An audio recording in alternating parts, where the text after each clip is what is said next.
Legal, pessoal. Então vamos lá. Nossa aula aqui hoje, né, sobre a introdução do pensamento de Karl Marx, baseado no texto lá do Giddens, né? Dois capítulos, 3 e 4, que vão tentar abordar parte, né, da obra de Karl Marx e alguma parte também de Engels. E vocês devem ter visto que é um compilado, né? Tem tanto do livro principal, que é o Capital, mas também tem vários manuscritos, tem o próprio manifesto, entre outros, né? Então eu achei legal passar esse texto para vocês, porque em vez de passar os capítulos direto do Capital, como eu fiz com Adam Smith, com o texto da Riqueza das Nações, esse aqui poderia abordar temas mais variados, né, para a gente poder acrescentar na nossa discussão. Outra coisa que eu tenho que falar também é que a aula vai ser mais resumida, tá, gente? Tem bastante informação aqui nos slides, eu ainda vou disponibilizar, né, ele lá no Moodle, mas eu vou passar aqui rápido para que a aula não fique tão prolongada e que a gente veja os pontos principais aqui de discussão. E caso alguém queira se aprofundar em algo mais, né, podemos trazer aqui na discussão ou ver nos slides posteriormente. Gente, o contexto histórico que, vamos dizer assim, de período histórico que Marx experimentou, viveu e traz, né, na literatura dele, está relacionada já com uma revolução industrial, não aquela do Adam Smith no começo, né, mas já numa segunda fase em que algumas outras questões aparecem aqui, como a aceleração, né, desse crescimento da indústria, do poder de acumulação, do poder de produção, novas tecnologias, novas fontes de... Peraí que quando o pessoal vai entrando eu tenho que permitir aqui.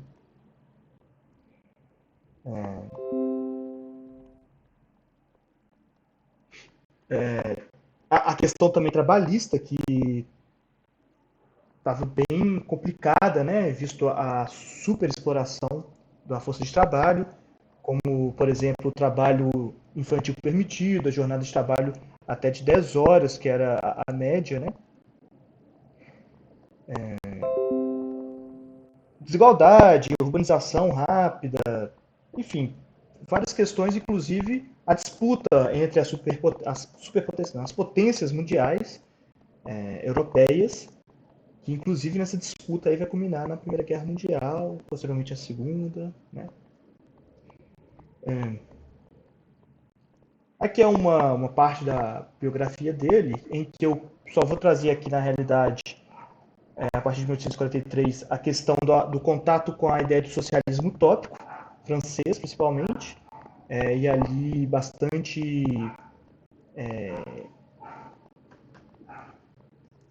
posso dizer isso, né, bastante fundamentado no anarquismo, de certa forma, com uma ideia de fim da propriedade privada ou fim de todas as propriedades.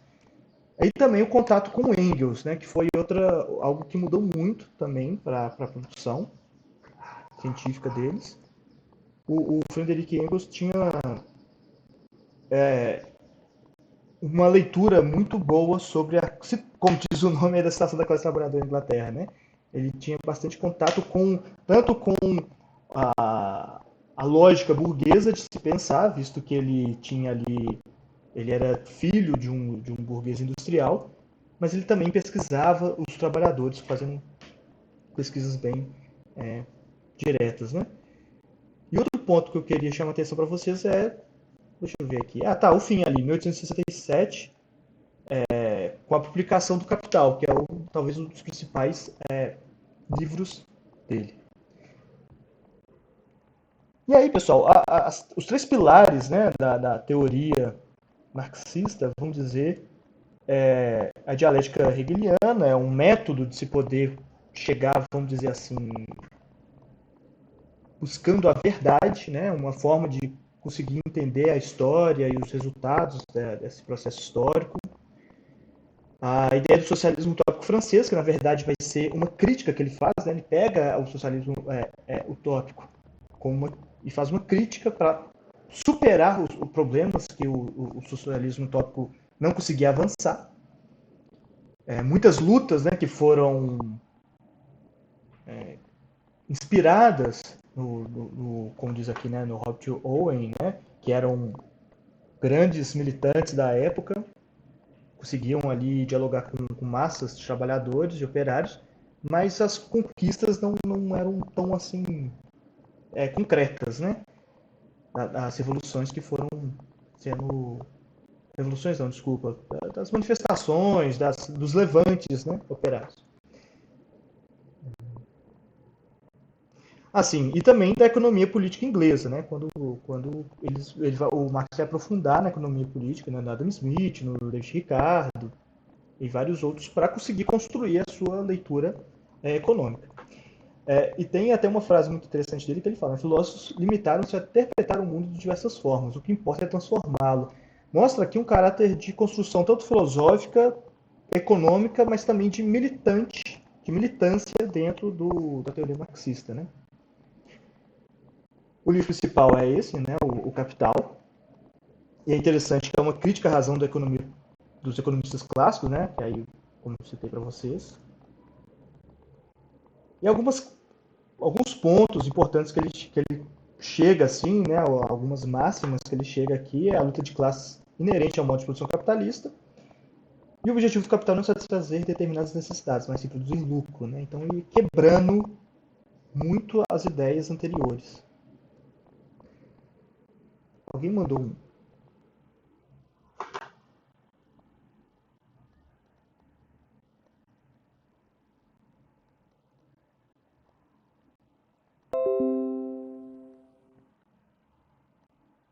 Ah, entendi. Ótimo ter falado. Travou de fato. Vê como é que tá aí. Tá mudando? Pessoal, então já sei o que eu vou fazer aqui. Isso aí é um problema aqui de apresentação de. Vai sair um pouco da formatação, mas eu acho que é uma forma mais prática de resolver isso. Vou apresentar direto do Google. Se o problema persistir, vocês avisam, por favor.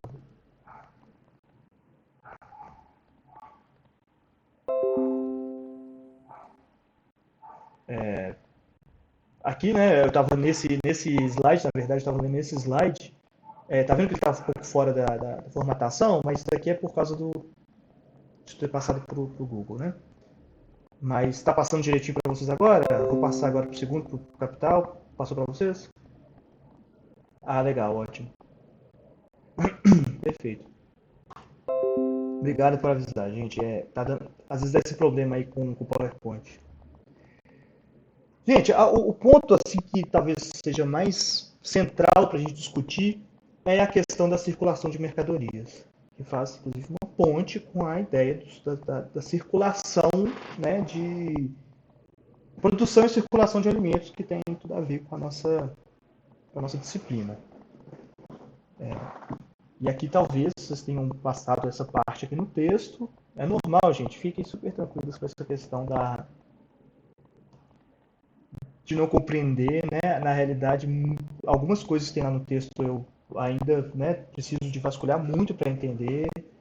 Algumas coisas me passam sem eu conseguir, né, ter condição de entender profundamente. Na realidade, entender Marx não é uma coisa que você faz assim, né, em pouco tempo, não. Né? Um filósofo, né, grandes filósofos tem esse problema de você ser um pensamento muito complexo, então essa parte aí fiquem super tranquilos com essa questão da dificuldade do texto. Né? O Giddens ajuda, né, mas ainda é necessário alguma outra forma de explicar, né? Às vezes exige uma leitura prévia de outras coisas para entender, a própria leitura dos clássicos, liberais clássicos também é importante para entender. Mas, gente, essa parte aqui é central, circulação de mercadorias, forma imediata de circulação de mercadorias. Ele vai falar sobre. Marx começa o texto do Capital falando sobre a circulação de mercadorias. Ele parte da ideia disso aqui, da circulação de mercadorias. E também vai falar sobre valor. Né? Então, tentando desenhar um pouco aqui o que seria o valor de uso, seria a forma imediata de circulação de mercadorias. Qual que é essa circulação? Mercadoria. Você tem uma mercadoria, troca essa mercadoria por dinheiro para obter outra mercadoria. né? Ou vender para comprar. Isso daqui seria o valor de uso. Você produz algum tipo de produto, você vai na feira, no mercado, troca por dinheiro. O dinheiro é uma forma, como ele diz, né? É uma forma para facilitar o escambo. E depois troca por outra mercadoria que você não produza, né? Que você precisa para sobreviver. Isso daqui seria o básico. O dinheiro ele entende como meio circundante, uma unidade de troca, um padrão monetário para facilitar a valoração, a precificação das coisas, né? E isso aqui, gente, está atribuído ao valor de uso. Todas as coisas têm o seu valor de uso, que é manifestado na hora que você está utilizando. Né? Tudo tem seu valor de uso e ele está intrínseco no consumo dessa coisa. O que mais importa aqui para entender o capitalismo é a ideia da transformação de dinheiro em capital. Né? Uma troca um pouco sutil e nós vamos tentar ver aqui com calma. Aí ele já diz que é o seguinte: existe então sobre o nosso modo de produção a produção de valor de troca. Então é atribuído aos produtos o valor de troca, em que o sistema já diferencia. Você tem dinheiro, compra uma mercadoria para obter dinheiro. Né? Então, dessa forma, você está comprando para vender. Se antes tinha lá vender para comprar, você está comprando para depois vender. Né?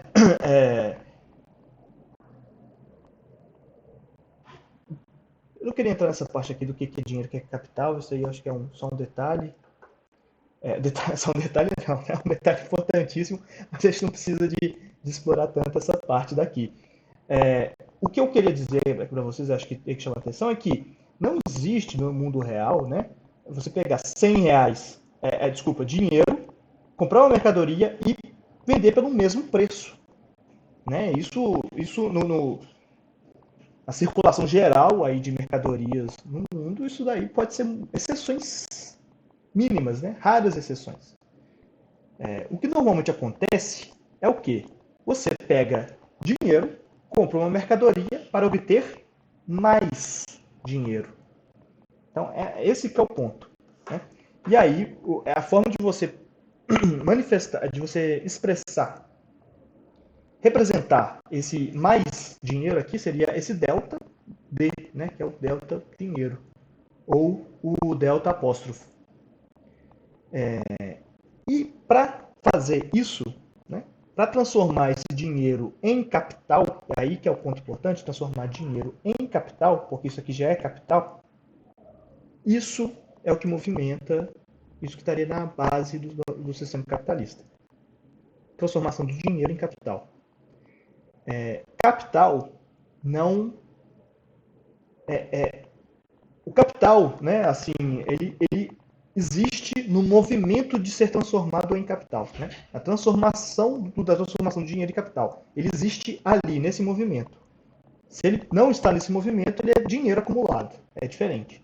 Mas esse movimento é o gerador de capital. Então, outra importante questão aqui é falar que o capital sempre está em movimento. E se, de alguma maneira, existir limites para a acumulação de coisas, né? Por exemplo, eu sou um grande fazendeiro, mas você tem um limite desse tamanho dessa fazenda, né? Dessas terras que você tem, dos feudos, como havia no feudalismo, antes do capitalismo, né? Desenvolver. Já o capital não, o capital não tem esses limites físicos. Então, se você consegue de alguma forma absorver essa produção de capital, você vai acumulando, acumulando, acumulando. E depois reinvestindo, reinvestindo para ter mais e mais acumulação. Essa parte, gente, até aqui, alguém está ainda com o pé atrás, alguma coisa que não está legal?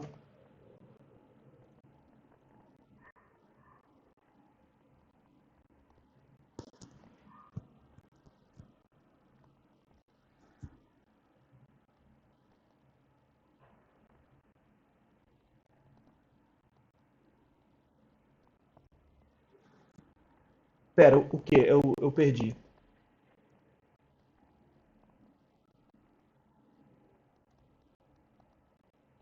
Dinheiro Troca. Valor de troca.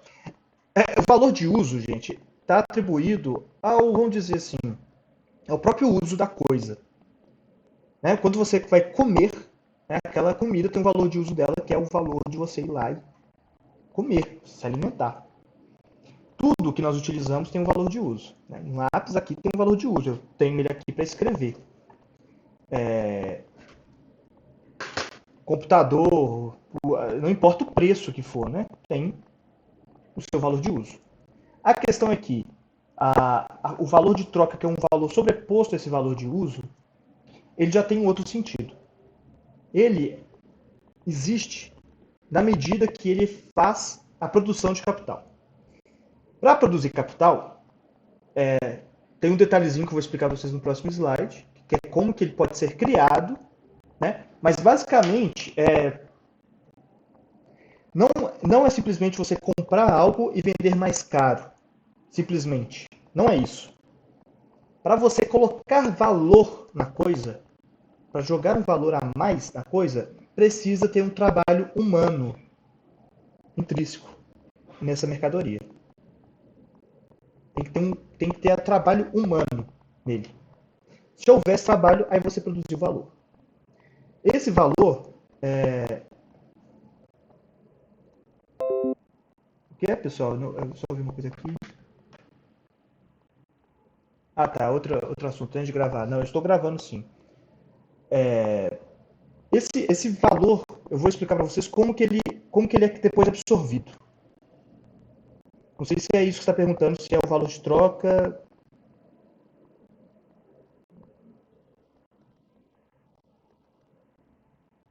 Tá. Se você fala. Bom, gente, aqui está a produção de capital. Esse capital pode ser absorvido por quem está produzindo, né? E aqui, gente, que trabalho, como que se produz capital nesse caso, né? A mercadoria intrínseca, né? Vamos voltar aqui. Essa mercadoria aqui que está no meio para transformar dinheiro em alguma coisa, o que é colocada nela para ela se transformar em algo além? Isso, gente, talvez também seja outra base fundamental do capitalismo, que é a tal da mais-valia, que é a produção de excedentes. Então, vamos colocar aqui um exemplo prático. Você tem um pedaço de madeira de um lado e um lápis do outro. Você comprou a madeira lá para produzir um lápis no valor de, vamos supor, 100 dinheiros, para transformar depois num lápis que você vai vender a 110 dinheiros. Reais, vou colocar reais. Para você transformar a madeira em lápis, precisou de produzir, precisou de haver o quê? Algum tipo de trabalho envolvido. Um trabalho que pode ser bastante mecanizado, mas que com certeza tem em algum momento ali trabalho humano inserido, né? Depois dessa diferença entre o trabalho das máquinas e o trabalho do ser humano, depois a gente pode diferenciar lá na frente. Mas basicamente o trabalho que é colocado do ser humano ali é um trabalho que transformou a matéria para que ela possa ser vendida depois mais cara. Para você conseguir fazer isso, então você precisa de ter um trabalho, ok. Agora, um outro ponto muito importante é a questão de uma mudança entre eu ter a madeira e eu produzir o lápis para depois vender, e o que o capitalismo produziu de diferente nesse sistema. Mas antes eu vou responder a pergunta aqui, porque se tiver alguma dúvida anterior, fica difícil para entender essa segunda. Ana, tem uma pergunta, pode falar, Ana.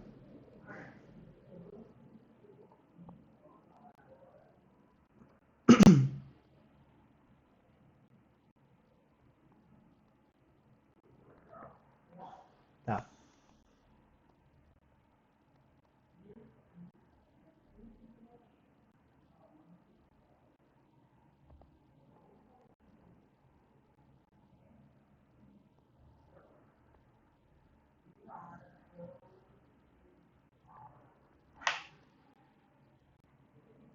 Mais ou menos.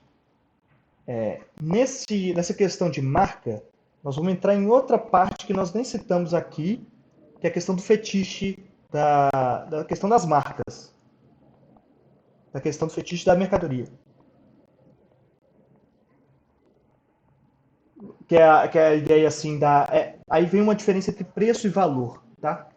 Essa parte, gente, é bem confusa porque são vários conceitos que vão caindo, que hora ajudam, hora atrapalham a gente a entender, né? Mas a questão das marcas valorizarem um produto igual, né? O pessoal fala, né? Essa blusa daqui custa R$ 50. Aí você coloca a logo, sei lá, de uma marca Lacoste, por exemplo, né? Pronto, ela já vale o triplo do preço, só porque tem um bordadinho aqui de um jacaré. Isso tem a ver com outras questões envolvidas dentro da mercadoria, mas que estão mais ligadas com o preço, uma valorização ligada a fetiche da mercadoria e outras coisas que o consumidor está disposto a pagar. Nesse caso, nós estamos falando de valor, valor mesmo.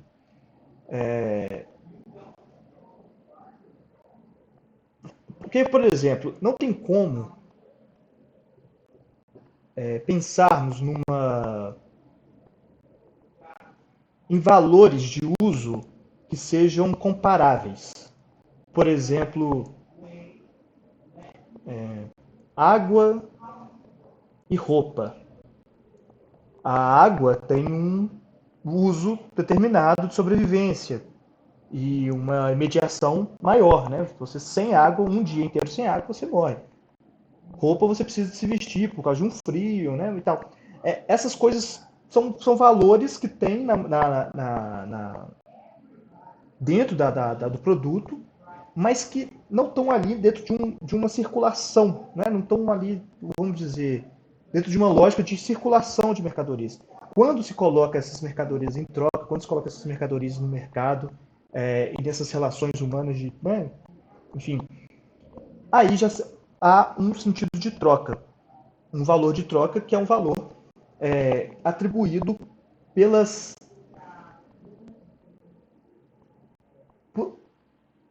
como se fosse assim uma espécie de padronização ali em relação ao que os mercados estão ditando. Né? Então, em determinados momentos, a água que continua sendo para beber pode ter um valor muito maior devido a uma falta, né? ou a uma situação específica em que um monopólio, por exemplo, consiga ter esse tipo de produto.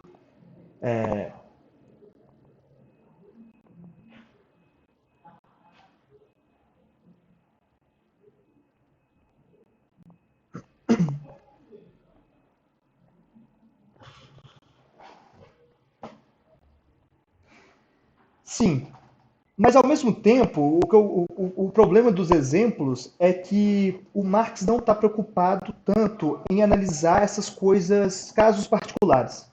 Então, toda vez que a gente vai fazer um exemplo, tem que fazer umas 30 aspas aqui, né, uns 30 parênteses para dizer e não é. A questão da energia elétrica, especificamente, está tendo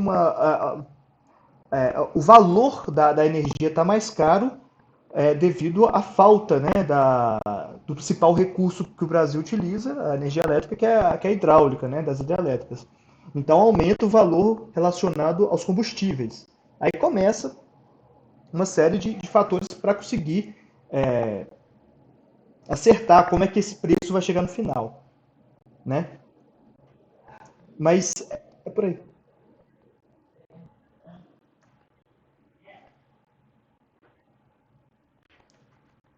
É bem abstrato, com certeza. É bem abstrato. Uma das maiores dificuldades para entender isso é a abstração da coisa, porque, como eu disse, né, ele está pensando mais nessa abstração dos mercados e não necessariamente no aqui e agora. Mas, basicamente, gente, concentrem assim na ideia da produção de mercadoria aqui agora, que eu vou falar agora de um ponto que talvez esclareça o que é mais importante aqui. A Sofia tem uma pergunta. Pode falar, Sofia.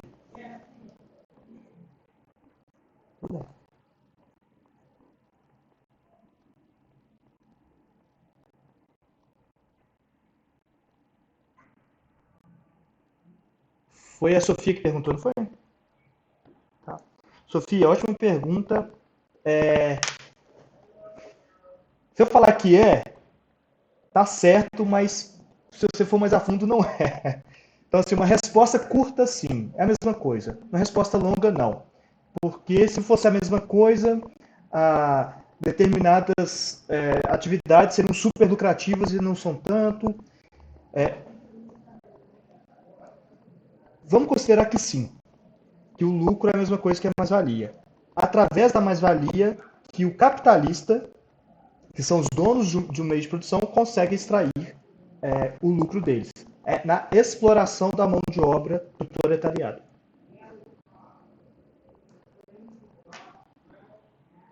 Camila,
à vontade.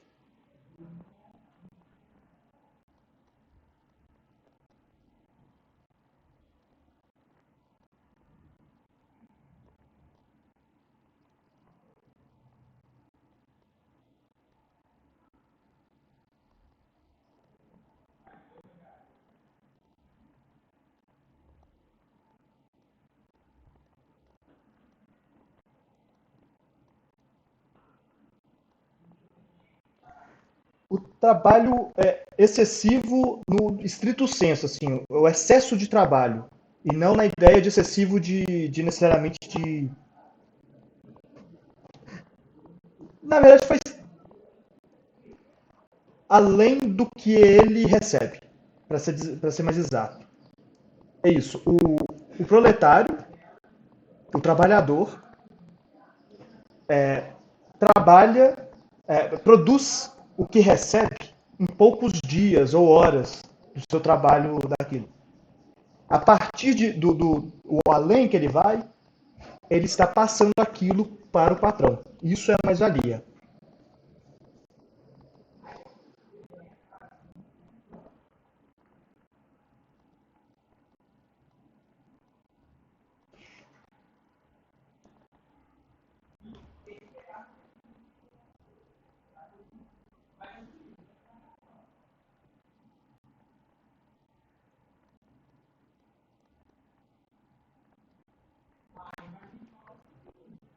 Isso. No socialismo. No socialismo. Isso.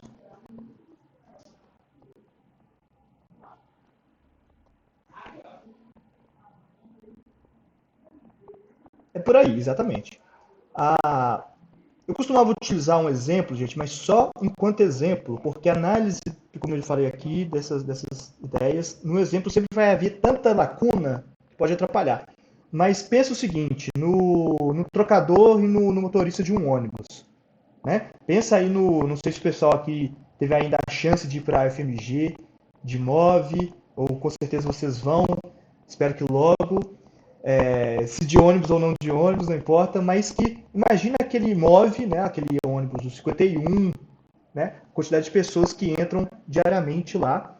Então o motorista e o trocador têm lá suas 8 horas diárias de trabalho, e quantas pessoas entram, quantas pessoas passam pela catraca nessas 8 horas de trabalho, né? Isso fica até fácil de entender porque o preço da passagem está mais ou menos aí em R$ 5 para facilitar nossas contas aqui, né? O ônibus tem uma capacidade, vamos colocar aí, de 100 pessoas, mas que não só são 100 pessoas que eles levam, né? São o fluxo de pessoas que passam lá em 8 horas, que pode passar aí de milhares de pessoas em um só dia em um ônibus. Isso é super viável de acontecer.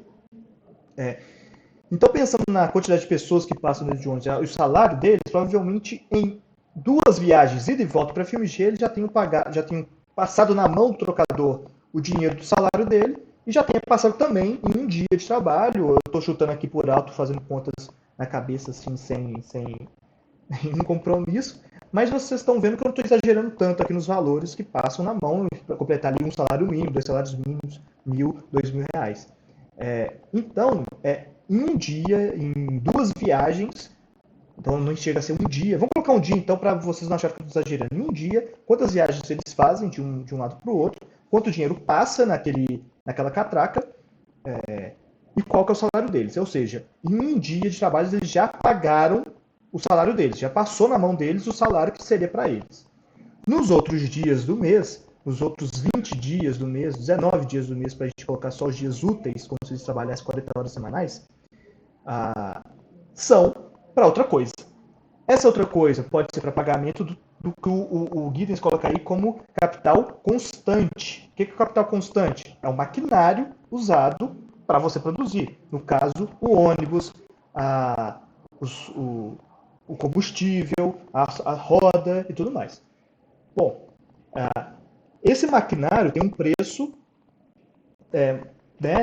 determinado, que também vai ser pago, né, por esse, vamos lá, colocar mais 2 dias, 3 dias de uso, e todo o resto do mês, dos dias úteis aí, também como se o ônibus trabalhasse só dia útil, vai ser parte do lucro do dono das empresas de ônibus.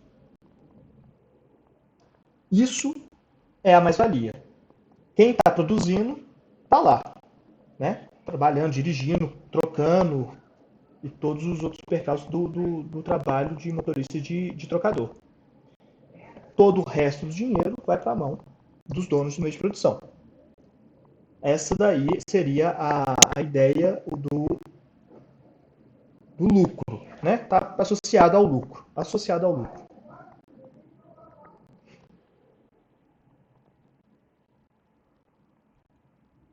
Beleza?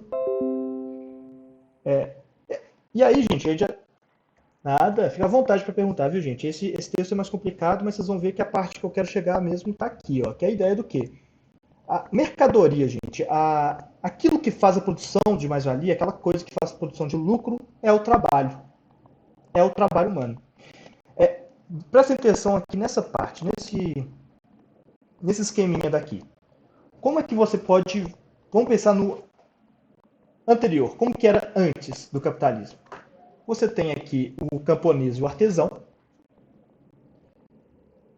O camponês é aquele que produz, né, o próprio alimento dentro ali da sua própria unidade, com a sua família. O artesão é aquele que produz outros tipos de produtos, né, fora da agricultura.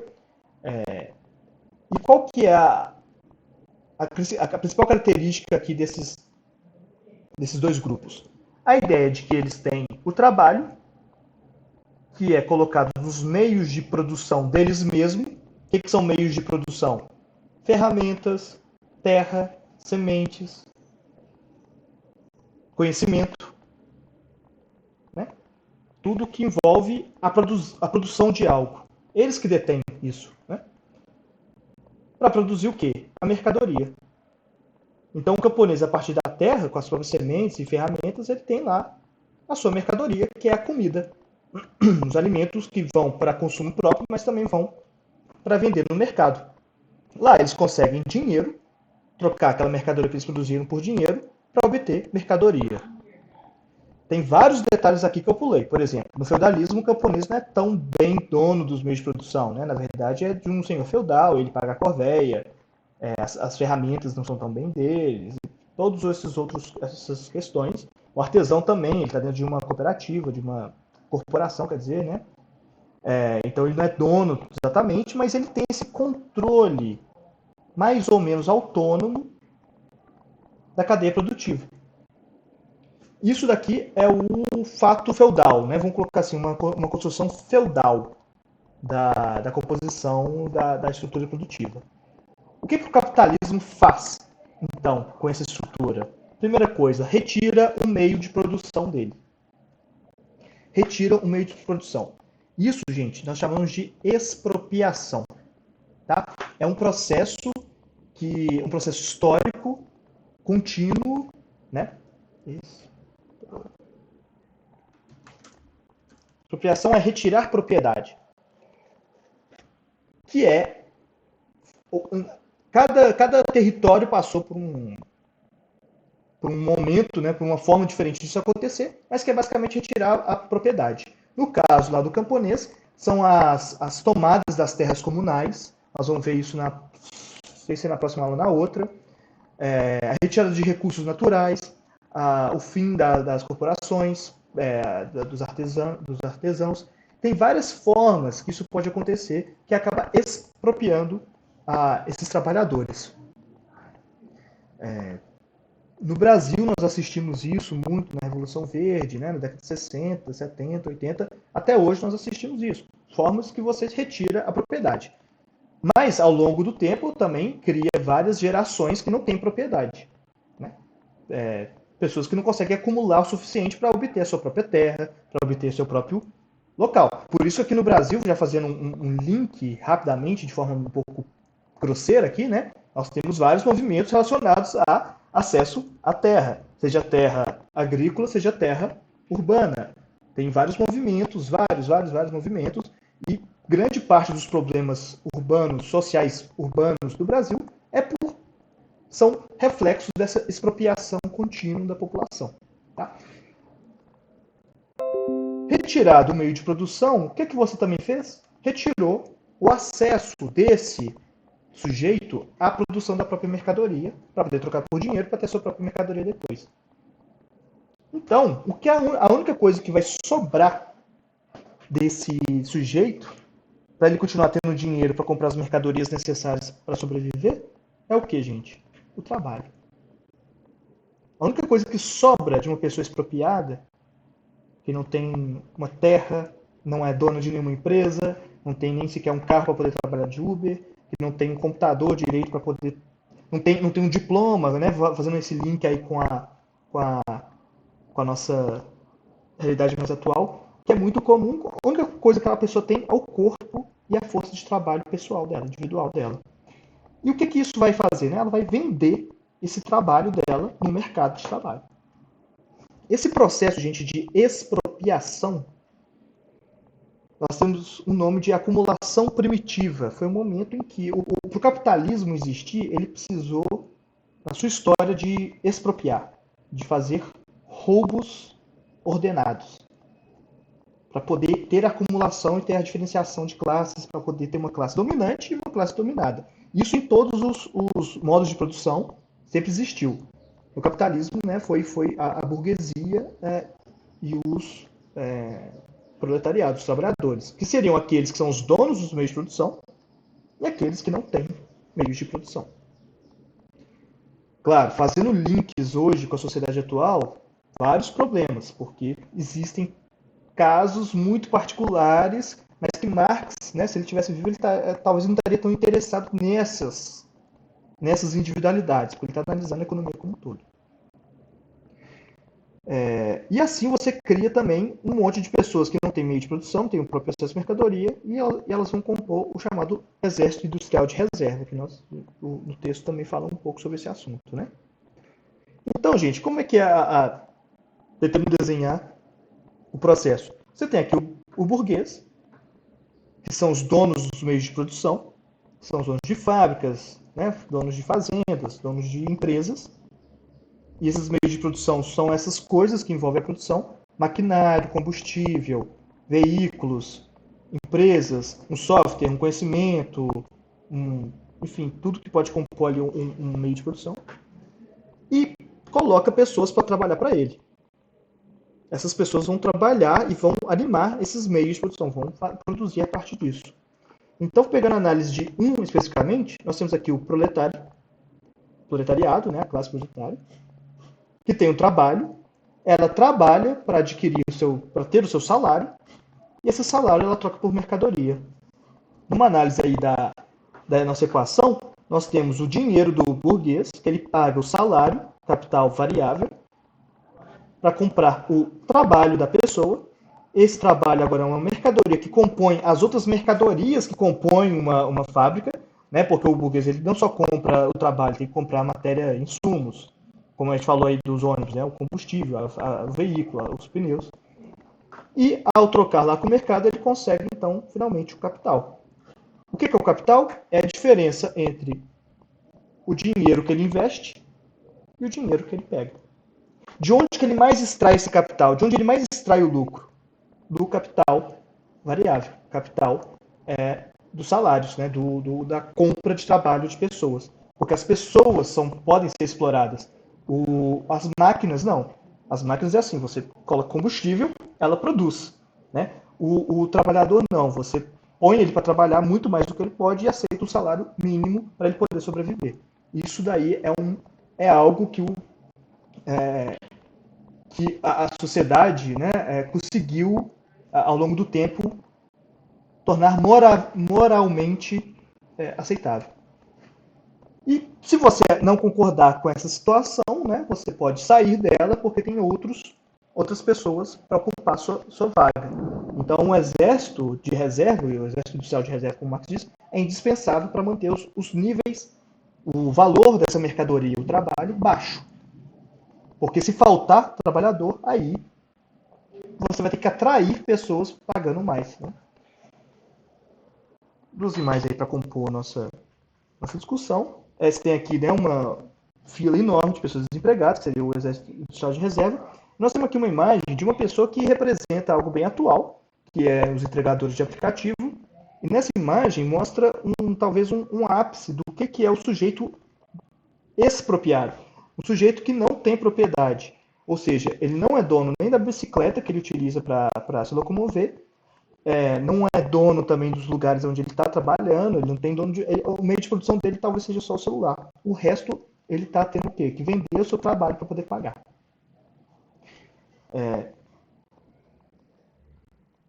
Bom, isso aqui é só um desenho sobre os diferentes modos de produção, né? Isso aqui é só um detalhe para vocês depois quiserem consultar. E para finalizar mesmo agora, gente, é essa ideia aqui da ideologia e consciência, que eu queria também debater com vocês rapidamente, mas que diz o quê? Para quem está lembrando aí do texto, né? Nós temos aqui a sociedade dividida em duas estruturas, que é a infraestrutura e a superestrutura. A superestrutura, o que ela é?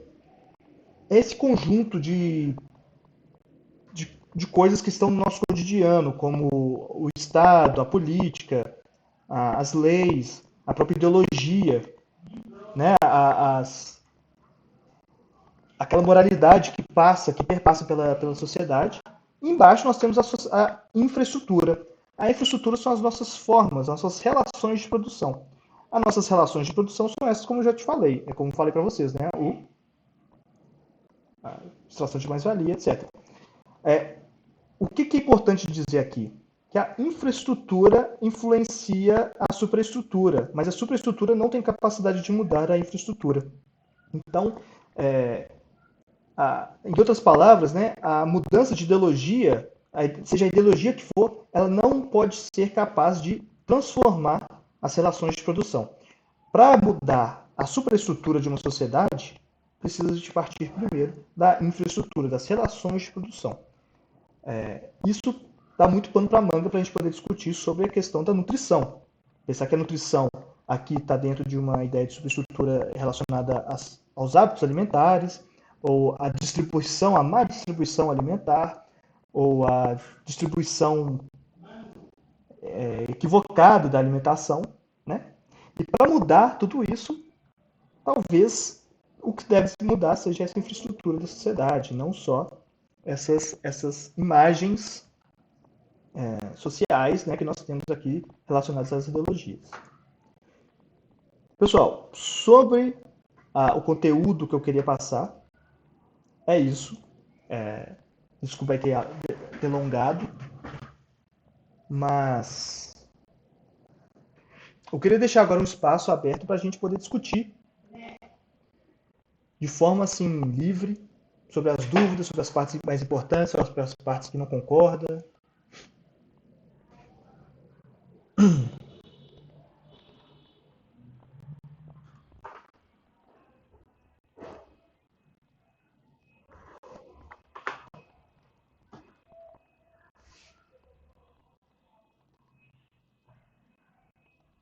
Ah, legal.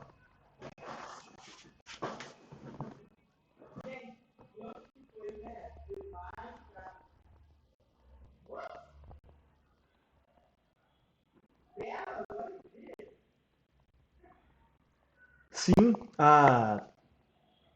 tem outros autores que vão falar melhor sobre esse assunto, dessa ideia de que o capitalismo vive sobre crises. E essas crises são necessárias para ele se renovar. Tem até uma análise mais profunda sobre a crise de 2008, da bolha imobiliária, né, dos Estados Unidos, e como ela foi importante para reorganizar a geopolítica mundial. Não estou falando nada aqui de teoria da conspiração, não, mas uma ideia de reorganizar mesmo os investimentos, talvez, enfim, não é nada exatamente ordenado assim por grupo de pessoas que estão ali querendo dominar o mundo. Não se trata disso, mas é uma ideia de que a, essa quebra de um mercado que estava lá é, vivendo da especulação abriu oportunidade para mudar a geopolítica do mundo, do mundo como um todo, como, por exemplo, a emergência dos países dos BRICS, né? Mas também depois da queda deles, de alguns deles. Tem um filme muito bom, vou passar aqui para vocês, escrito. Assim, ele tenta explicar, mas você sai de lá mais perdido. Chama Grande Aposta, que é um filme que explica a crise de 2008. É um filme que realmente tentou explicar como é que ela aconteceu. Inclusive, do nada aparece a Selena Gomez explicando o que é bolha imobiliária de um jeito bem, bem interessante. É um filme bem legal. Ele mistura documentário com filme, mas é bem interessante. Depois vale a pena dar uma olhada. Acho que tem no Netflix. Gabi, não entendi. Você tá. Mas ficou perdido aí com o quê?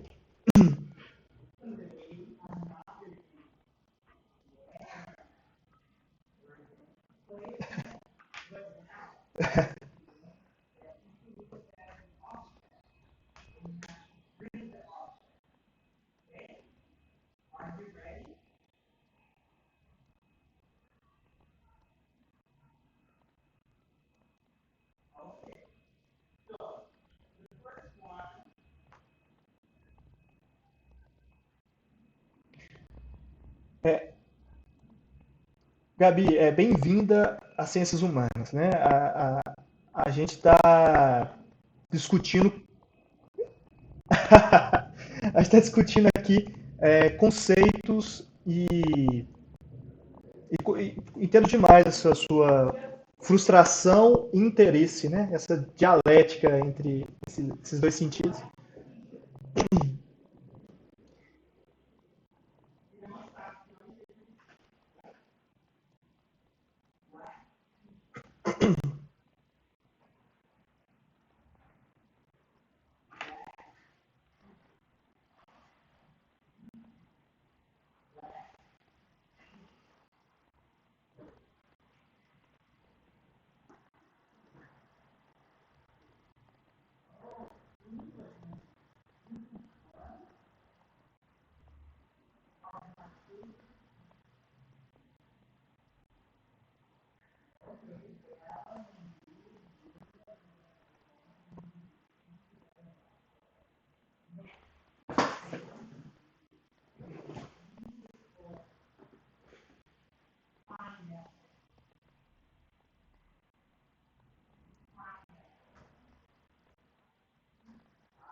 Gabi, eu acho que eu entendi o que você quis dizer, e assim, eu concordaria mais com você se você mudasse só uma coisinha da sua fala, em vez de pensar assim que o capitalismo é um sistema frágil, que aí eu discordo um pouco, ele na realidade é muito forte e muito sustentado por um objetivo dele. Agora, como antigamente o Adam Smith diz o seguinte: as pessoas produzem e trocam por um bem coletivo. São interesses individuais, mas com essa troca acaba gerando um bem coletivo. Isso é a ideia dos clássicos.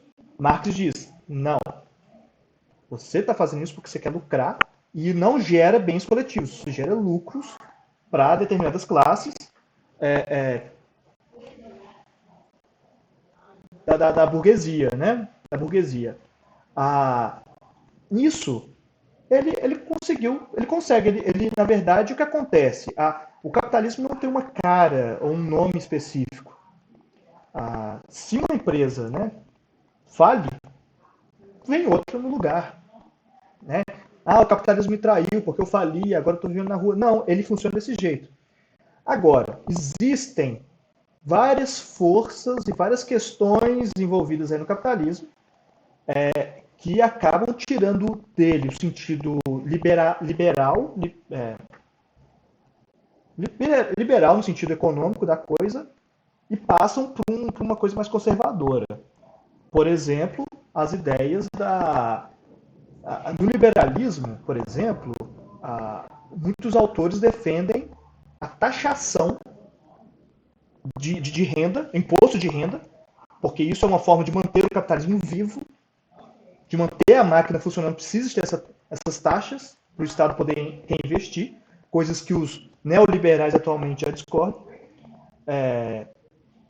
E também muitos defendem a taxação pesada sobre herança. Porque no momento que vive de herança, está criando o quê? Pequenas. É...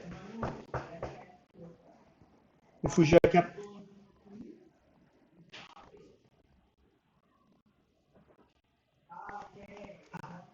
Tipo uma oligarquia, Júlia, mas é aristocracia, né? Que é o quê? Formando basicamente um feudalismo, novas relações feudais a partir do capital, né?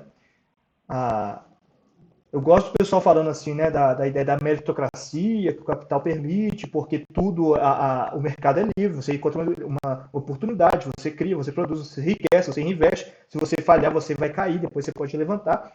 Mas isso não é uma realidade quando você vê como que são as estruturas, como elas são de fato. Por isso que o pessoal até fala da meritocracia, né, que é relacionada a seu sobrenome, seus contatos anteriores ao seu mérito. Né? Nos países periféricos isso é muito forte. Então, chances, oportunidades de enriquecimento, de mudança de classe, são muito mais difíceis e por vários motivos. Em...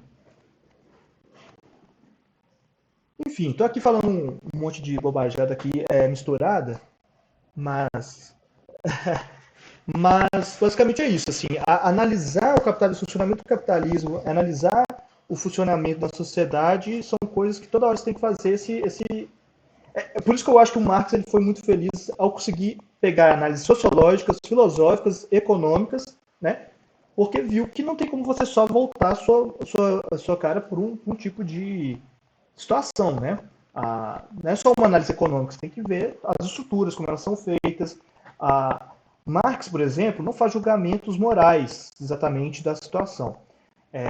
Ele, por exemplo, consegue admitir vários benefícios, por assim dizer, legados que a burguesia trouxe para a sociedade, como, por exemplo, romper com o pensamento retrógrado existente durante o feudalismo, em que a sociedade estava presa a crenças deterministas inquestionáveis, irrefutáveis. Né? Por isso, aquela perpetuação das monarquias, do poder absoluto, do negacionismo.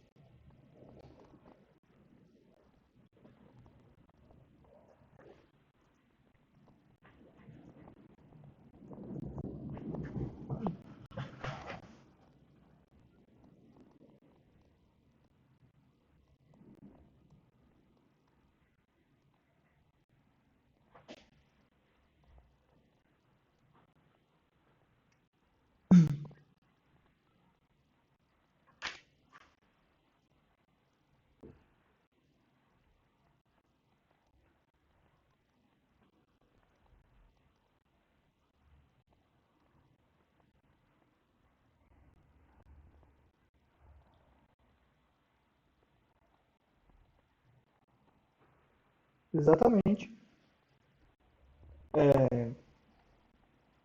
Porque o que acontece? O Marx ele tem um traço que é o materialismo, assim. Ele é um dos melhores materialistas da época dele, foi um dos maiores materialistas. E ele tem um método científico muito desenvolvido nesse sentido, assim, né? Ele não está lá para julgar moralidades.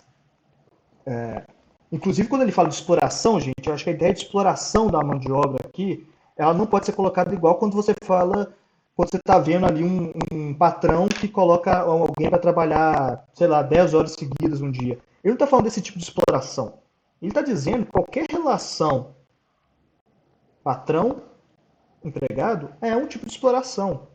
Essa exploração não é um julgamento moral da situação, mas é uma condição para que o capitalismo exista. Né? Se você sai. Exatamente. É dali onde que surge a mais-valia. Se você foge disso, se você passa um patrão que divide os lucros igualmente com os empregados e cria um sistema ali de não exploração, isso deixa de ser um gerador de lucro, de mais-valia, e passa a ser um protótipo de alguma outra coisa. Existem experiências socialistas, de cooperativas socialistas, que tentam evitar ao máximo qualquer tipo de exploração de um humano sobre o outro, né? Então, é mais ou menos por aí que ele está tentando crescer, né, a teoria dele. A outra coisa, gente, que no texto fala lá no finalzinho, né, e que talvez vocês tenham passado por isso, Marx não é o melhor teórico do socialismo, não é o melhor teórico do comunismo. Tá? Ele é um ótimo, ilustre analista do capitalismo. Né? As propostas que ele coloca lá, a ideia de como que vai ser o socialismo, o comunismo, são puramente propostas soltas. Ele conseguiu entender que se for feito desse jeito, é possível evitar isso, aquilo. Quem vai conseguir teorizar isso são aqueles que experimentaram o socialismo real na União Soviética, como Lenin, Stalin, Mao e outros atualmente conseguem também dizer alguma coisa sobre o assunto. Camila, fica à vontade.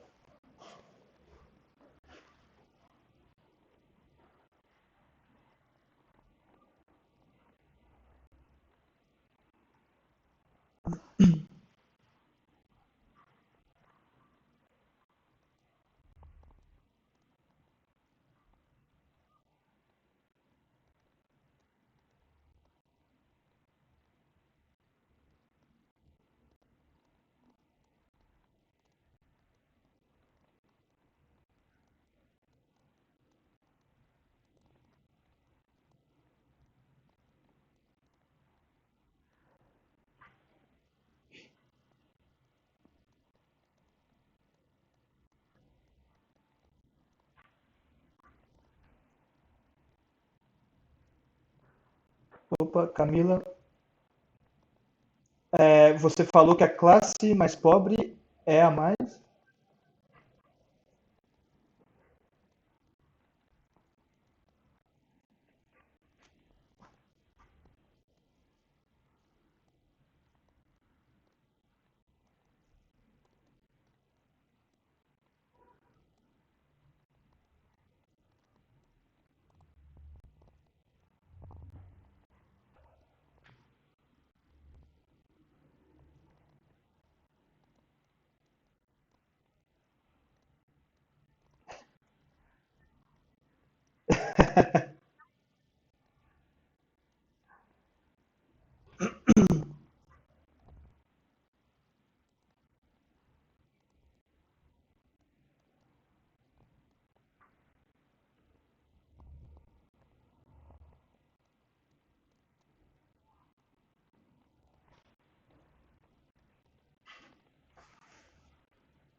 Ok, perfeitamente. Ó, o primeiro ponto assim que eu acho que eu queria comentar com você é que o socialismo que ele propõe, o socialismo não é utópico, igual ele via na tempo dele.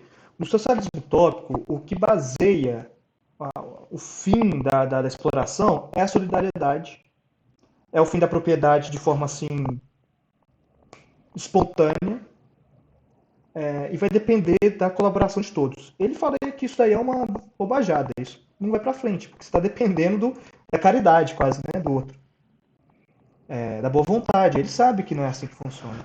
Então, o que ele propõe é socialismo, que ele propõe são etapas, primeiro, para alcançar o socialismo, e etapas para alcançar o comunismo.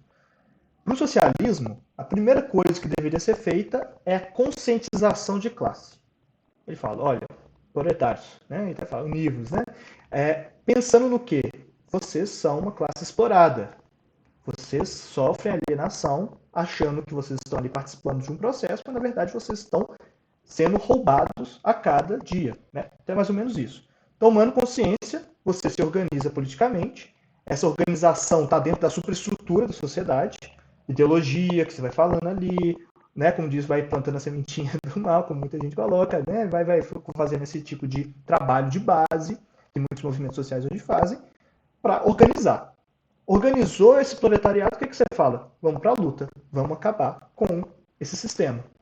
E aí são lutas ordenadas, né? Contra determinados tipos de... O Marx entende que nós não vivemos uma democracia. Vivemos uma ditadura da burguesa. Que é o quê? É uma ideia de uma falsa ideia de democracia que parece que nós conseguimos participar do processo político, mas na verdade não. Né? Essa ideia de você eleger seu representante não significa nada, né? Mais ou menos assim.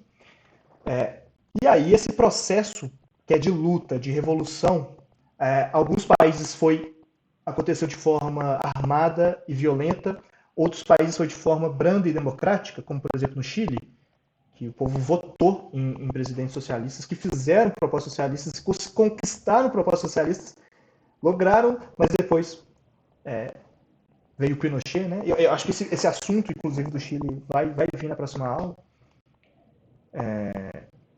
Aí que acontece? Outra coisa que eu queria falar para vocês, né, de modo geral. Existe uma reificação também, outro conceito marxista, que é a reificação, que é a ideia da gente pensar que o nosso sistema atual é o único viável. Pensar que esse modo de produção capitalista é o único que é possível, porque não consigo me imaginar um sistema anarquista, monárquico, mercantilista, ou socialista, ou comunista, ou feudalista. Você não consegue se imaginar porque você vive aqui, você só entende esse mundo.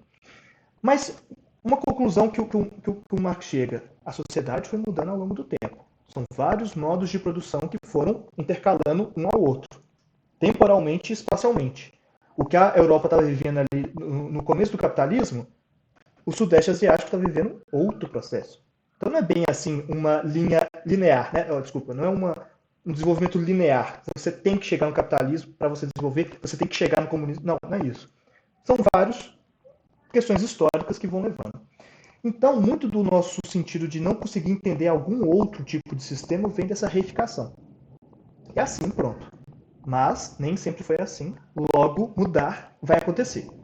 Né? Quem viveu no feudalismo viveu 500, 600 anos num puro negacionismo, obscurantismo, e não conseguia imaginar um dia que você pudesse ser mulher, né?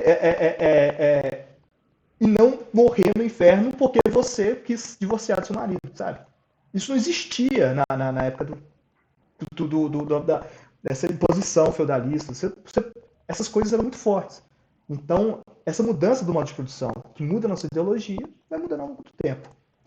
Então, pensar que vai ser capitalismo para sempre é uma reificação, tal como já pode ter existido em muito tempo. Não estou dizendo que vai ser um jeito ou outro. Marx diz que para a gente ter sucesso, né, para a gente poder avançar, a sociedade avançar, nós temos que já começar a mudar, pensar em formas de mudar esse modo de produção, porque ele está fadado ao fracasso. Uma vez que ele baseia em crises econômicas, e que isso custa caro, custa vidas, custa, né? Mas aí eu acho que já um pouco eu estou colocando isso aí, não sei se Marx diz exatamente isso. Mas o que Marx fala exatamente sobre que o capitalismo não vai para frente? Basicamente, com a questão do capital constante variável. Ele fala uma coisinha mais ou menos assim, né? Ele diz o seguinte, que para uma empresa lucrar muito, ter aquele taxa de lucro alta, e isso é o que faz movimentar, ter mais investimentos, a indústria crescer, então ele vê isso, lembra gente, ele não vê isso como bom ou ruim, ele vê isso como né? Quando você investe no capital constante, que é um maquinário, uma tecnologia, você é o primeiro, você é o inovador, né? Hoje a gente chama de inovação tecnológica. Você investe naquela inovação, você consegue uma produtividade maior, então você consegue investir mais em pessoas, em trabalhadores, logo você vai lucrar mais. Porque você tem uma máquina que produz muito, pouco trabalhador lá, você pode meter trabalhador lá para trabalhar para você. Só que o que acontece? Depois que alguém inova, vem outras empresas e imitam. O que você fez com aquilo? Você colocou a força de trabalho, eu esqueci a palavra que ele usa, é força de trabalho universal, mundial, social, né? Você coloca para um patamar acima. Né? Hoje, você vai numa editora, fala assim, eu quero publicar meu livro. Ah, beleza, vai ficar pronto em 2 anos, porque a gente usa máquina de escrever. Você fala, quê? Não cabe mais isso, né? Ou seja, todo mundo já está num patamar diferente de tecnologia. Hoje tem computador, hoje tem impressoras. Todo mundo está se adequando a isso. Então você coloca a força produtiva para cima. Quem inova, lucra, mas depois todo mundo vai chegando e pronto, os lucros param de ser grandes. Então ele fala dessa taxa de, não é de lucro descendente, porque isso daí é de outra pessoa que fala sobre isso. Para de ser lucrativo aquilo, né? Diminui o lucro. Então, esse processo.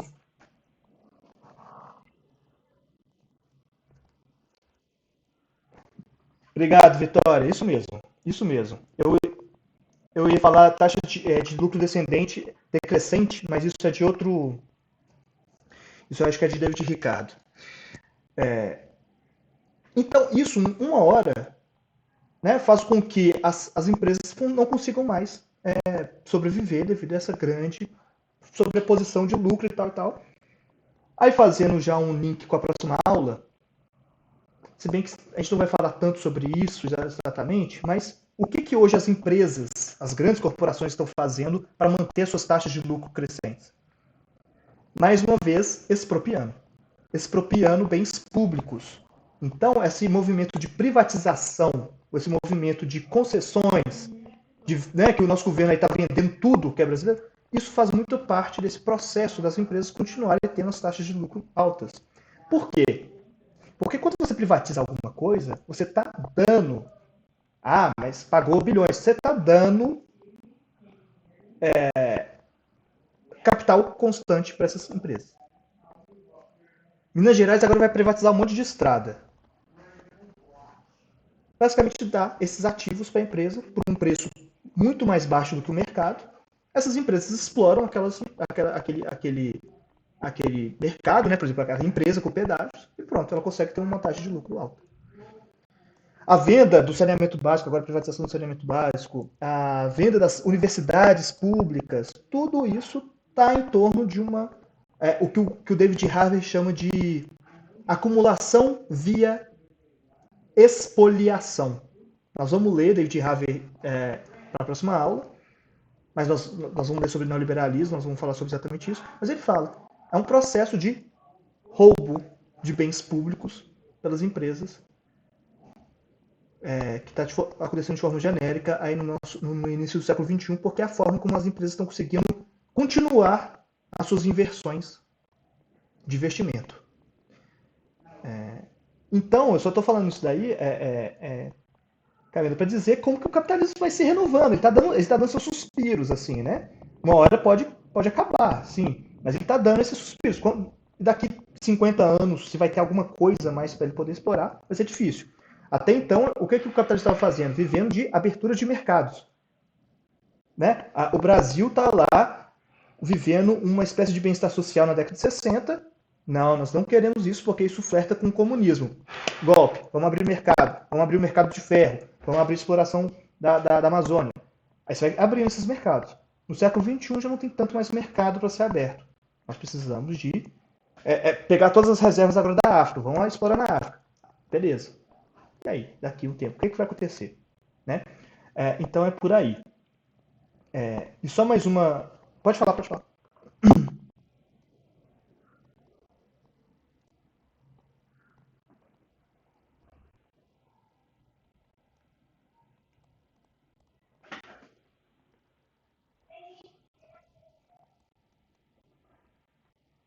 Ótima pergunta.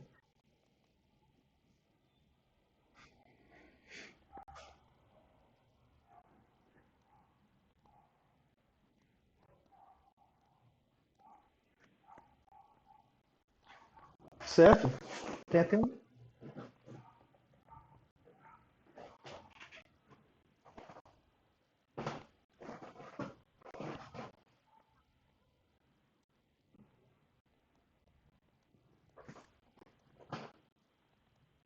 Ótima pergunta, Camilo.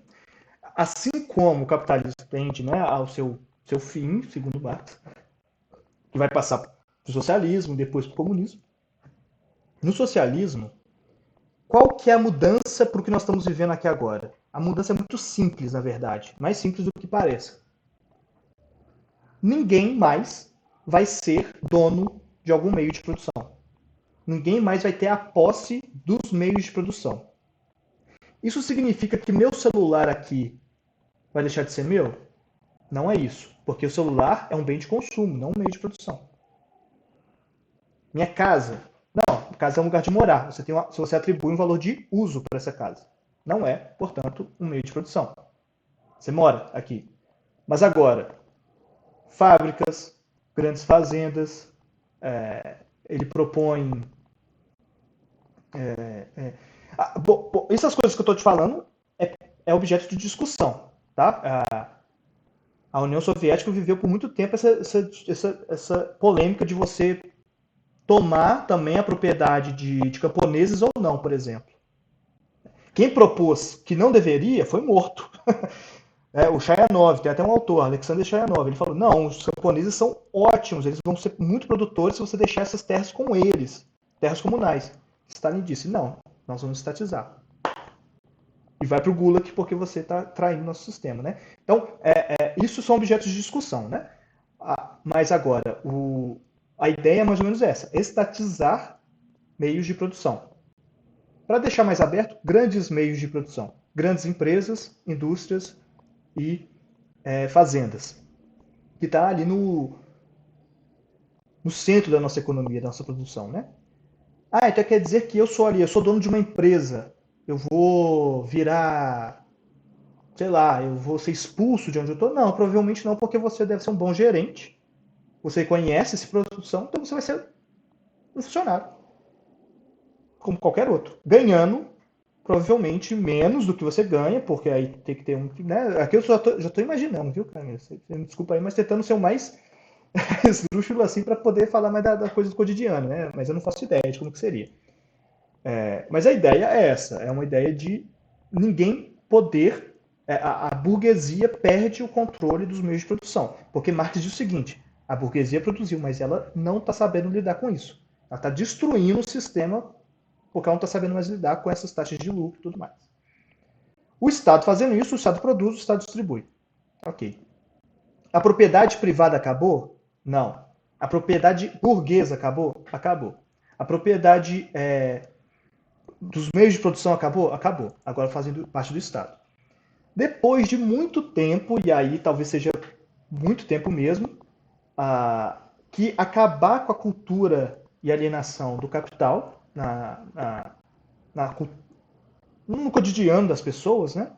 Quando Marx fala, né? Não sei quais foram as palavras, mas quando isso entrar, né, no consciente, né, a gente acabar com essa cultura de exploração, o Estado vai perdendo a sua força aos poucos e as pessoas vão deixando de ser trabalhadoras e vão se transformando em, vamos colocar assim, humanas, né?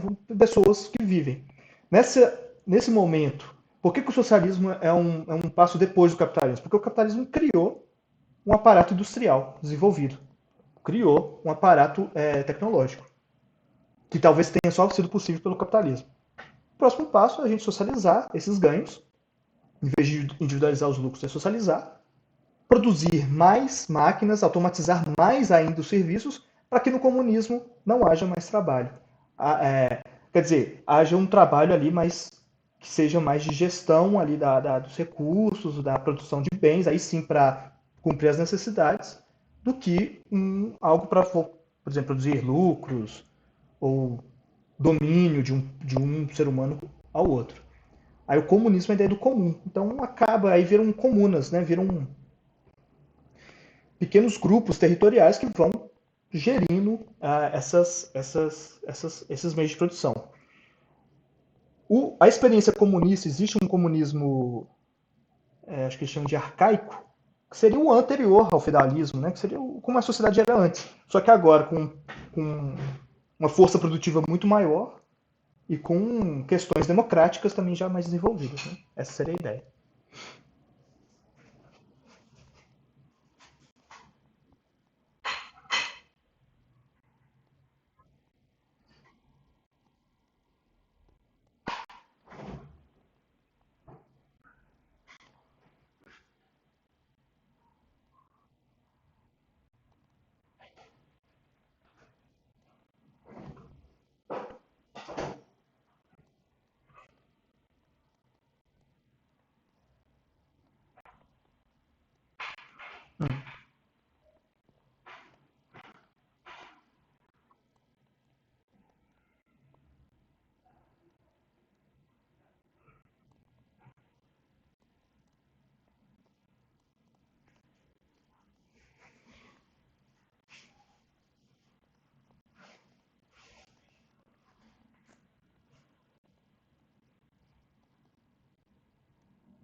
Entendi, Camila. Essa questão já é bem também complexa e para te responder isso, teria que analisar os casos aí que a gente chama de socialismo real, que são o que já existiu, né, de socialismo, que é a União Soviética, Coreia do Norte, Cuba, China, né? Cada um seguiu algum traço né, mais para uma direção ou para outra, né? A União Soviética teve uma experiência muito interessante com Lenin. Eu não sou analista da União Soviética, estou falando aqui totalmente assim desprovido de autoridade para poder falar. Mas com Stalin a coisa foi mais voltada para um poderio bélico, mais de domínio, mais de repressão. Ah, depois foi mais uma abertura mesmo para voltar, né, para abrir a economia. A China já teve outro tipo de traçou outra história, que foi algo mais de mobilização para o campo, né? Foi a Revolução Cultural, para romper totalmente qualquer cultura burguesa. Então tinha uma perseguição por qualquer coisa que representasse o mundo ocidental. Queima de livros, queima de instrumentos, né, era proibida várias coisas para poder evitar que a cultura burguesa pudesse entrar ali na China. A ideia também do coletivo foi muito desenvolvida no sentido de que as pessoas tinham que ir para o campo trabalhar, pensando assim, olha, você não é só porque você é médico, você vai poder ficar aí na sua consultório para sempre, você vai ter que trabalhar como todo mundo, né? Então é uma ideia de coletivo mesmo. E, e hoje já criou um outro mecanismo ali para poder conversar com o mundo capitalista, né? Que é uma abertura, eu chamo de socialismo de mercado ou estado de mercado, né? Que é desculpa, socialismo de mercado ou socialismo de mercado. Socialismo de mercado que eu conheço, mas tem um pessoal que também chama de estado de,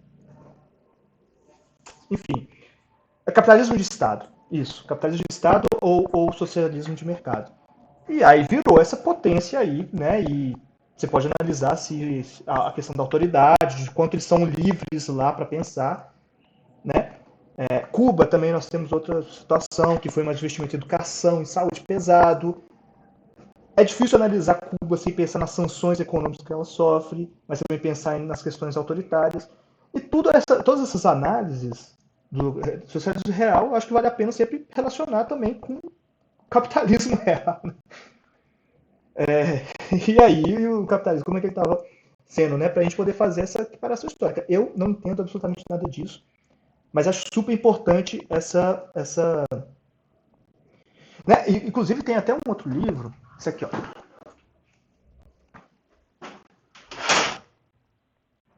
que é esse aqui, ó, do Piquet, O Capital no Século XXI. Thomas Piquet. Eles falam que ele propõe basicamente um socialismo no século XXI, que não é nada de muito parecido com o que Marx fala. Ele fala o seguinte: nós precisamos de criar uma taxa de imposto de renda, um imposto de renda mundial. Nós precisamos taxar as grandes riquezas mundialmente, porque se você taxa de um lugar só, aí pode ter aquela movimentação do capital e tal. Ele fala, se a gente taxar no mundo todo, ele fala muito mais, né? Eu não estou resumindo esse livro aqui não, né?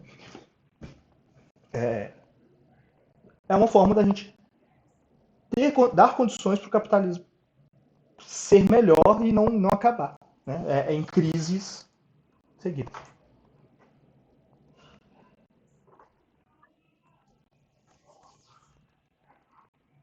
Ah, tá. Natália, fica à vontade. E, gente, em 10 minutos, no máximo, a gente já está terminando, tá? Porque nossa aula, na verdade, já era para ter encerrado. No R, a ideia é que as aulas sejam menores. Essa parte toda aqui que nós estamos fazendo, como vocês devem ter visto, né, de discussão, né, de ir além, um pouco além do texto, ou aprofundar no texto. Então, ninguém fique. Assim como assistir às aulas sincronicamente é opcional, ficar aqui também é opcional, né? Quem quiser perguntar e tal, fique à vontade. Mas eu não vou passar de forma nenhuma de 5h30, porque aí eu já acho que pode ser complicado para os colegas aí, tá?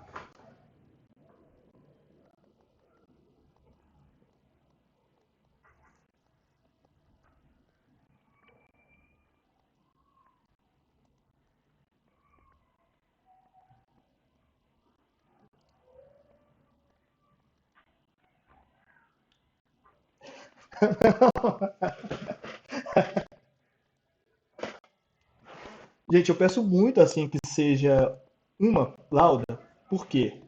Primeiro, a escrita objetiva é um dom que tem que ser exercitado e vale muito a pena, tá? Durante o mestrado eu fui obrigado a resumir, inclusive um dos textos do meu mestrado foi esse, tá, gente? Estou passando um texto para vocês, realmente para além, mas eu acho que vocês, essas dúvidas que vocês estão trazendo são dúvidas de pessoas que entenderam o texto, na verdade, tá? A dúvida significa entendimento na minha compreensão. E outra, para eu poder também dar uma lida, né? Porque se eu ler, se a resenha ficar muito longe, é muito longa, vai ficar difícil de eu poder ler essas 41, eu acho, resenhas, fora os outros lugares, né? Então, assim, olha, se passar, não tem problema não. Mas vamos evitar ao máximo. E quando for assim, gente, a resenha, a ideia não é explorar o texto todo. A resenha é explorar as ideias centrais. Por isso que o primeiro parágrafo, o seu objetivo do texto, ele fala qual que foi o objetivo do texto para você. Bom, aquele dali é para mostrar que a produção de mais-valia é o que é a cerne do capitalismo. Explora isso nos seus outros dois últimos capítulos, dos seus dois parágrafos, e no final você dá a sua opinião sobre a questão. É isso. Tá? Eu prefiro que vocês explorem um ponto do texto de forma melhor do que vários pontos do texto de forma muito superficial, inclusive. Tá? Eu acho que vocês estão super interessados assim, na questão do texto, do envolvimento dele, assim. A ideia do controle de leitura, eu acho que a ideia não é saber se vocês estão lendo, mas é participação, na verdade. Eu prefiro participação do que a ideia de controle de leitura. Tá?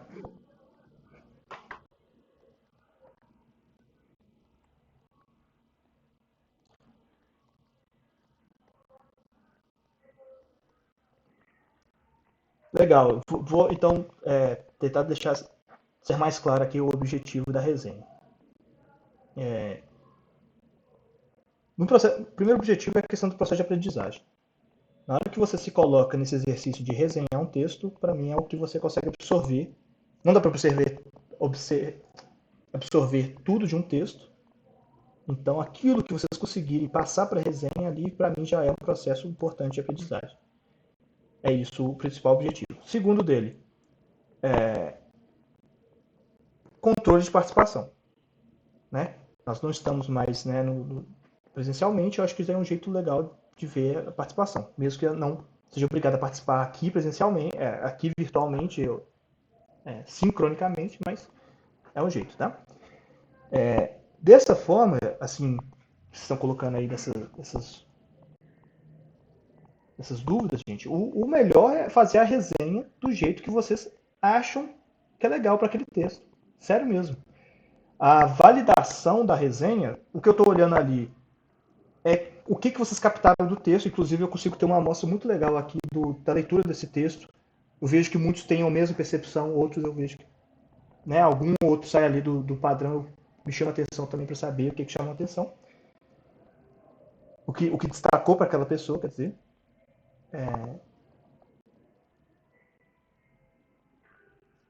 E a outra me fugiu. Mas é basicamente isso, a validação, né? Para validar. Outra coisa que eu vejo lá é se você não está copiando da internet, né? Que infelizmente é algo que eu exercitei a minha prática de leitura de resenha de. Como chama isso aí, gente? Plágio, né?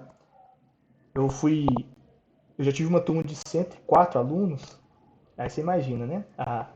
O olho tinha que começar a ficar esperto, assim, né? E, e dá para identificar essas coisas, né? Então, mas eu acho que ninguém aqui vai fazer isso, porque está pulando um processo que vocês mesmos, né, vão ser prejudicados, que é não estar lendo e resenhando o texto. Gente, só um parênteses, tome muito cuidado, viu? Eu, particularmente, só. Né, eu não faço vista grossa, não, mas eu entendo o plágio de uma forma, mas a UFMG entende de outro. Pior, a UFMG é muito séria com plágio. Todo mundo acha que é um mito, não sei se vocês já ouviram falar disso, mas tem um caso aí sério de cassação de doutorado por plágio. Então, essas práticas costumam se desenvolver na graduação e acabam, sem querer, né, reproduzindo ali pode sem querer reproduzir futuramente como profissionais. Então evitem, né, esse plágio. Mas eu não sou a pessoa mais preocupada em estar vendo essas coisas não, né? Então, a validação, gente, fez lá, leu o texto. Eu não estou analisando se você leu certo ou errado, não. Tá? A ideia não é essa. O que eu quero é isso aqui, ó, debater e tal. Agora eu quero fazer uma pergunta para você, gente. Olha só. Normalmente as aulas não deveriam passar de 1 hora de explicação e discussão. Hoje teve muita discussão, hoje teve muita conversa aqui. O que vocês acham disso? Só para eu saber.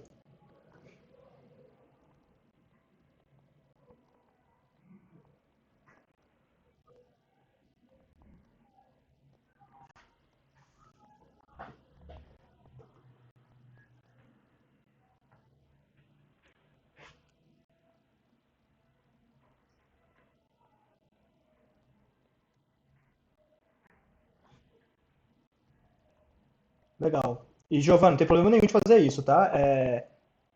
Fazer, né? Você já leu o texto, teve muita dificuldade, tem aqui a aula, quer completar, quer fazer uma resenha agora já com mais noção, né? Não tem problema nenhum.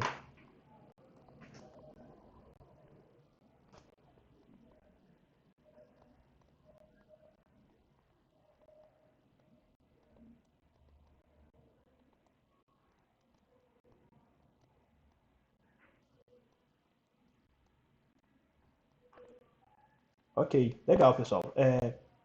Alguém mais quer falar alguma coisa?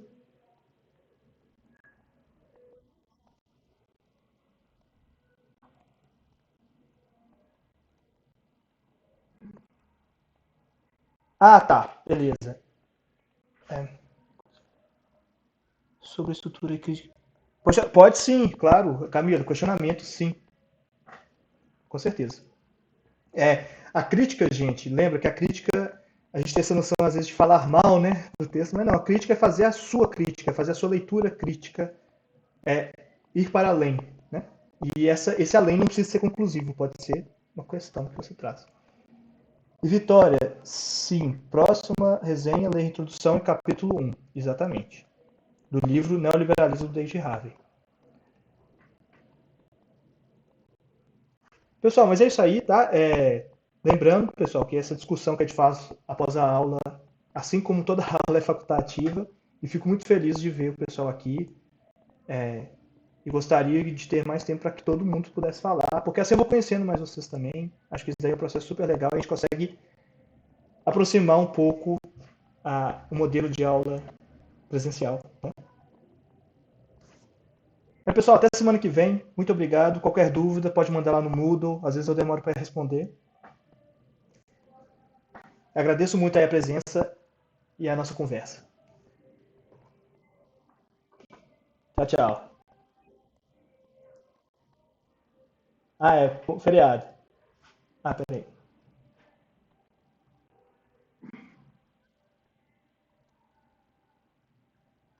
Eu vou ficar aqui esperando se alguém quiser falar algo. Mas agradeço aí todo mundo.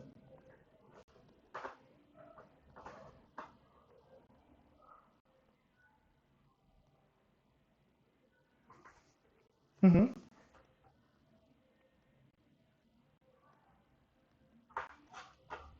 Não, não. 124 páginas, não. Não, não. Não mesmo. No Moodle tá isso? Ah, tá. É porque eu coloquei o livro todo.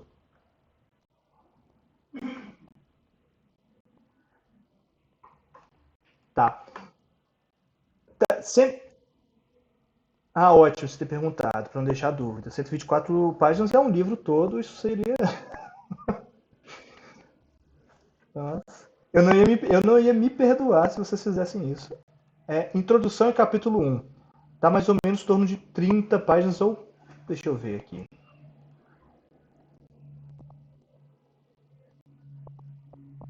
Isso. Normalmente. Sutil.